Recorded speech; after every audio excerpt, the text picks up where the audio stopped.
आप देख रहे हैं GK job exam YouTube channel. तो चलिए शुरू करते हैं आज का सेशन को। तो आज की क्लास की वीडियो में मैं आपको बताने वाला हूं विज्ञान का 35 महत्वपूर्ण प्रश्न जो इससे पहले वाले एग्जाम में पूछे जा चुके हैं और आगे भी पूछे जाने की संभावनाएं हैं। तो आप वीडियो को शुरू से लेकर के अंत तक जरूर देखिएगा। साथियों, क्यों हमें पिछले वाले एग्जाम में पूछे गए प्रश्न पढ़ना चाहिए वो समझ लीजिए। वह इसलिए क्योंकि आपको यह पता चलता है कि कौन सा सब्जेक्ट के कौन से टॉपिक से प्रश्न पूछे जा चुके हैं और आगे भी पूछे जाने की संभावना है। तो आपको प्रश्न का लेवल का पता चल जाता है और कौन कौन से प्रश्न रिपीट किए जाते हैं वो भी आपको पता चलता है। तो इसलिए आपको प्रीवियस ईयर क्वेश्चन को जरूर पढ़ना चाहिए। तो मैं आपको साइंस के 35 महत्वपूर्ण प्रश्न बताने वाला हूं जो इससे पहले वाले एग्जाम में पूछे जा चुके हैं। तो चलिए शुरू करते हैं आज का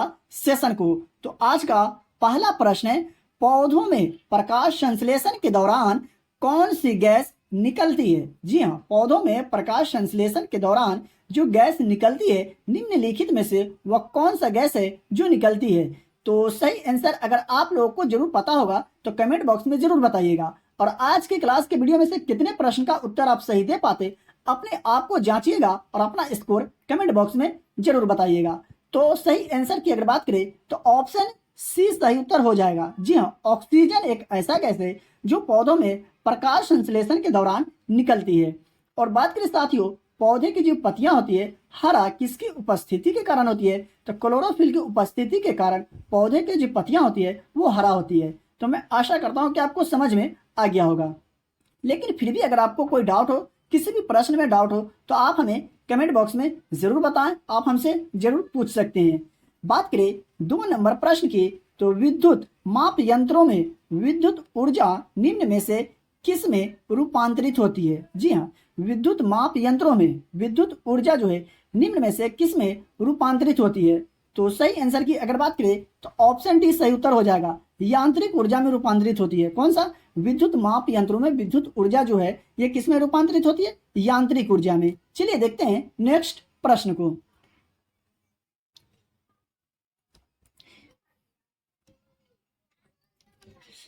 3 नंबर में, मानव शरीर पर बिजली के झटके का परिमाण किस पर निर्भर करता है? जी हाँ, मानव शरीर पर बिजली के झटके का जो परिमाण होता है ये किस पर निर्भर करता है?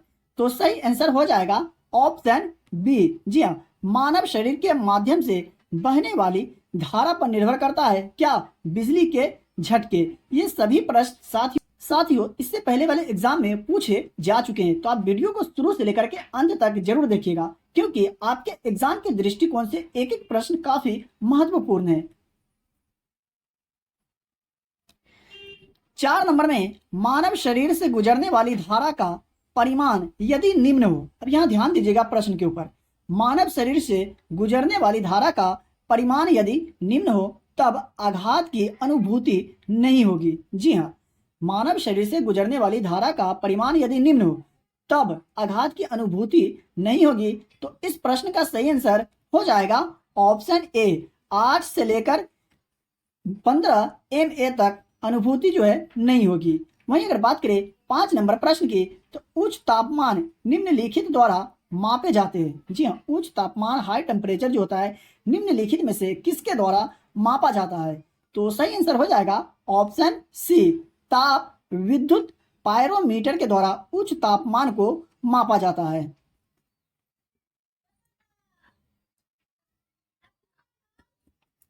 6 नंबर में, कोई इलेक्ट्रॉन जब किसी चुंबकीय क्षेत्र से होकर गुजरता है तब क्या होता है? कोई इलेक्ट्रॉन जब किसी चुंबकीय क्षेत्र से होकर गुजरता है तब क्या होता है?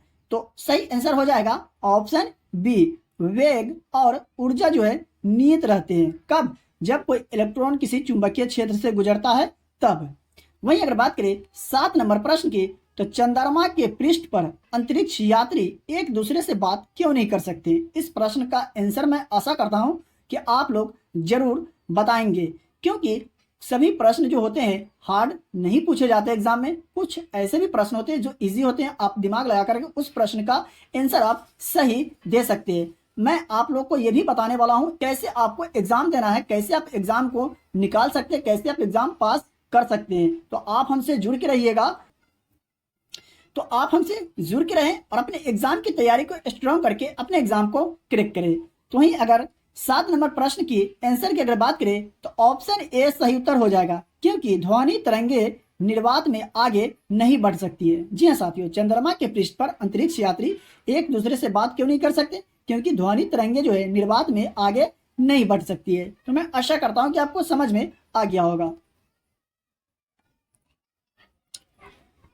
8 नंबर में किसी जल निम्नगन पृष्ठ पर परिणामी बल जिस बिंदु पर कार्य करता है क्या कहलाता है? किसी जल निम्नगन पृष्ठ पर परिणामी बल जिस बिंदु पर कार्य करता है वह क्या कहलाता है? तो सही आंसर हो जाएगा ऑप्शन बी, उत्प्लावन केंद्र कहलाता है। क्या साथियों?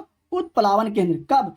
किसी जल निम्नगन पृष्ठ पर परिणामी बल जिस बिंदु पर कार्य करता है वह क्या कहलाता है? उत्प्लावन केंद्र। चलिए देखते हैं अगला प्रश्न को। 9 नंबर में पीजो इलेक्ट्रिक प्रभाव का प्रयोग किसमें किया जाता है? जी हाँ, पीजो इलेक्ट्रिक प्रभाव का जो प्रयोग किया जाता है निम्नलिखित में से किसमें किया जाता है? तो सही आंसर की अगर बात करें तो ऑप्शन ए सही उत्तर होगा। सेंसर में किया जाता है पीजो इलेक्ट्रिक प्रभाव का प्रयोग। अब सेंसर क्या होता है चलिए मैं आपको बता देता हूँ। तो सेंसर एक ऐसा उपकरण है जो किसी भौतिक राशि को मापने का कार्य करता है। तो मैं आशा करता हूँ कि ये भी आपको समझ में आ गया होगा। वहीं अगर बात करें 10 नंबर प्रश्न की, तो हीरा और ग्रेफाइट किसका अप्रूफ होता है? ये प्रश्न मैं इससे पहले वाले वीडियो में बता चुका हूं। तो इसका सही आंसर हो जाएगा ऑप्शन बी। जी हाँ, कार्बन का अप्रूफ होता है हीरा और ग्रेफाइट। 11 नंबर में मानव शरीर के किस अंग में रुधिर ऑक्सीजन युक्त होता है? मानव शरीर के किस अंग में रुधिर जो है ऑक्सीजन युक्त होता है? तो सही आंसर की अगर बात करें तो ऑप्शन सी सही उत्तर हो जाएगा। बाया अलिंद में मानव शरीर के किस अंग में? तो बाया अलिंद में रुधिर जो है ऑक्सीजन युक्त होता है। वहीं अगर बात करें 12 नंबर प्रश्न की, तो एफ्लाटॉक्सिन नामक विष उत्पन्न किया जाता है। जी हाँ, एफ्लाटॉक्सिन नामक विष जो है निम्नलिखित में से किसके द्वारा उत्पन्न किया जाता है? तो सही आंसर हो जाएगा ऑप्शन बी, फंक्स के द्वारा उत्पन्न किया जाता है। कौन सा? तो एफ्लाटॉक्सिन नामक विष। 13 नंबर में तरंगे जो कि धातुओं में संचारित होती है वो क्या है? तरंगे जो धातुओं में संचारित होती है निम्नलिखित में से क्या है? तो इस प्रश्न का सही आंसर हो जाएगा ऑप्शन सी। जी हाँ, ए और बी दोनों। केवल अनुदैर्ध्य तरंगे और अनुप्रस्थ तरंगे जो है ये क्या होती है? धातुओं में संचारित होती है। बात करें अगला प्रश्न को, तो 14 नंबर में रदरफोर्ड का अल्फा कण पर किरणन प्रयोग किसकी खोज के लिए उत्तरदायी था?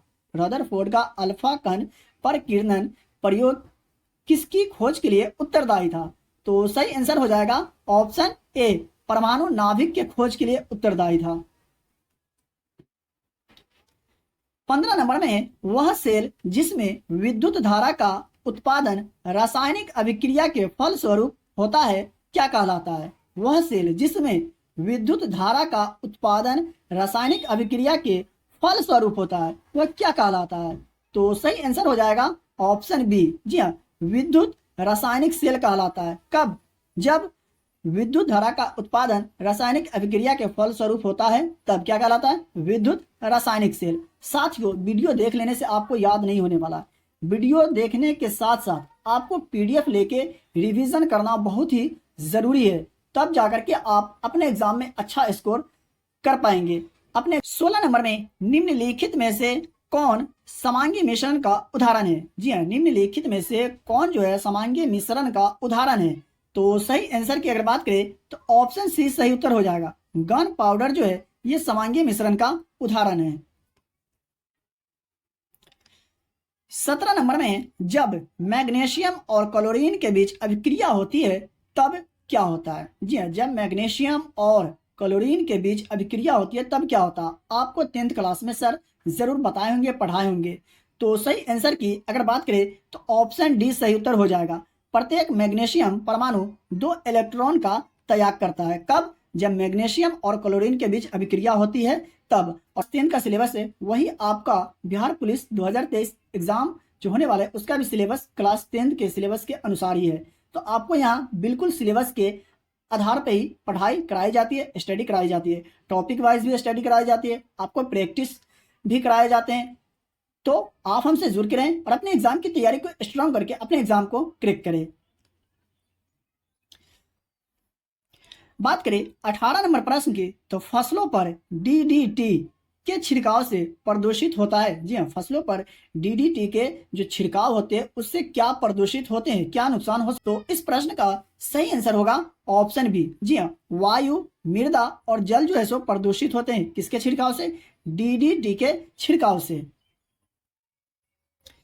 19 नंबर में एम्फीबियंस कहाँ रहते हैं ये आपको बतलाना है। तो आप फोटो देख करके भी इस प्रश्न का उत्तर आप दे सकते हैं। तो सही आंसर अगर आपने चुन लिया है तो ऑप्शन सी सही उत्तर होगा। जी हाँ, जल और थल दोनों में समान रूप से रहते हैं कौन, एम्फीबियंस। तो मैं आशा करता हूं कि आपको समझ में आ गया होगा।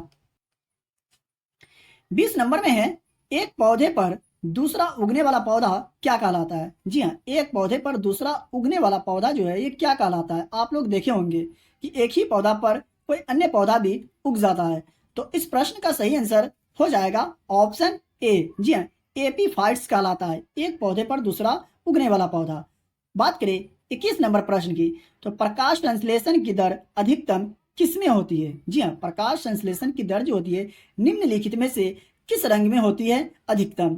तो सही आंसर हो जाएगा ऑप्शन बी। जी हाँ, लाल रंग के प्रकाश में प्रकाश संश्लेषण की दर जो होती है ये अधिकतम होती है। तो साथियों, वीडियो देखने के साथ साथ आप लोग पीडीएफ लेकर रिवीजन जरूर करें, क्योंकि आप सोचिएगा कि एक बार मैं सभी को रिवीजन कर लूं, इम्पॉसिबल है। तो आप डेली हमारा वीडियो देखें और डेली पीडीएफ लेकर के रिवीजन जरूर करें। 22 नंबर में 6C14 और 7914 किसका उदाहरण है। जी हाँ, 6C14 यानी 14 और 7914 जो है निम्नलिखित में से किसका उदाहरण है। तो सही आंसर हो जाएगा ऑप्शन ए, संभारिक के उदाहरण है। तो आप इसे जरूर याद रखें। नंबर में निम्न में से कौन सा रोग विटामिन कुपोषण के कारण नहीं होता है। जी हाँ, निम्न में से कौन सा रोग है जो विटामिन कुपोषण के कारण जो है नहीं होता है।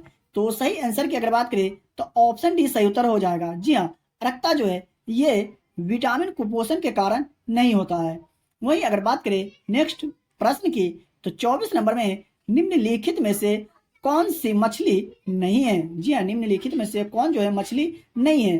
तो सही आंसर की अगर बात करें तो ऑप्शन भी सही उत्तर होगा, रजत मीन जो है ये मछली नहीं है। साथियों, अगर हमारे चैनल पर अगर आप पहली बार आए हैं या हमारा वीडियो आप तक पहली बार पहुंचा है तो चैनल को सब्सक्राइब जरूर कर लीजिएगा, क्योंकि यहाँ आपको सिर्फ सिलेक्टेड प्रश्न, काफी महत्वपूर्ण प्रश्न, महत्वपूर्ण टॉपिक पढ़ाए जाते हैं जिनसे प्रश्न एग्जाम में पूछे जाने की संभावना है और इससे पहले वाले एग्जाम में पूछे जा चुके हैं। तो आप हमसे जुड़ के रहें और अपने एग्जाम की तैयारी को स्ट्रांग करके अपने एग्जाम को क्रैक करें। और हाँ, पीडीएफ को जरूर लें, टेलीग्राम चैनल को ज्वाइन जरूर करें, वहां भी आपको प्रश्न दिए जाते हैं सॉल्व करने के लिए। तो टेलीग्राम चैनल को भी ज्वाइन जरूर करें, डेली पीडीएफ प्राप्त करके रिवीजन भी जरूर करें।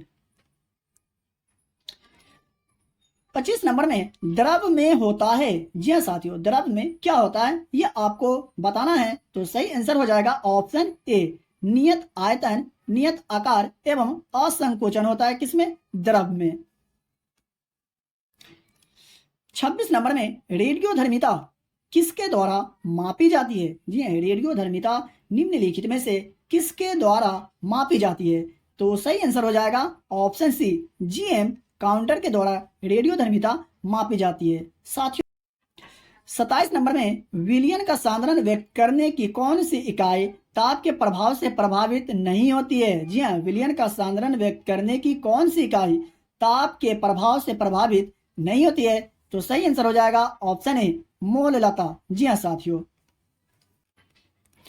28 नंबर में एल्यूमिनियम किसका मिश्र धातु है। जी हाँ, एल्यूमिनियम जो है निम्नलिखित में से किसकी जो है सो मिश्र धातु है। तो सही आंसर की अगर बात करें तो ऑप्शन बी सही उत्तर हो जाएगा, मैग्नीशियम और सिलिकॉन का मिश्र धातु है कौन, एल्यूमिनियम। 29 नंबर में रॉकेट डैश के सिद्धांत पर कार्य करता है। जी हाँ, ये भी प्रश्न शायद मैं पढ़ा चुका हूं, तो इस प्रश्न का भी उत्तर आप लोग को जरूर याद होना चाहिए। तो रॉकेट जो है ये कौन से सिद्धांत पर कार्य करता है। तो सही आंसर की अगर बात करें तो ऑप्शन डी सही उत्तर हो जाएगा। संवेग संरक्षण के सिद्धांत पर कार्य करता है कौन? रॉकेट। 30 नंबर में जब ध्वनि तरंगे चलती है तो ये अपने साथ ले जाती है। जी हाँ, जब ध्वनि तरंगे चलती है तो ये अपने साथ क्या ले जाते हैं निम्नलिखित में से, ये आपको बताना है। तो सही आंसर की अगर बात करें तो ऑप्शन ए सही उत्तर हो जाएगा। बहुत अधिक मात्रा में ऊर्जा जो है ले जाती है कौन? जब ध्वनि तरंगे चलती है तब। 31 नंबर में गुआनिन और साइटोनिन जुड़े होते हैं। जी हाँ, गुआनिन और साइटोनिन जो जुड़े होते हैं ये किनसे, ये आपको बताना है। तो सही आंसर की अगर बात करें तो ऑप्शन बी सही उत्तर हो जाएगा। 3 हाइड्रोजन बंध द्वारा जुड़े होते हैं गुआनिन और साइटोनिन। 32 नंबर में शीत निष्क्रियता किसमें पाई जाती है? जी हाँ, शीत निष्क्रियता जो है निम्नलिखित में से किसमें पाई जाती है?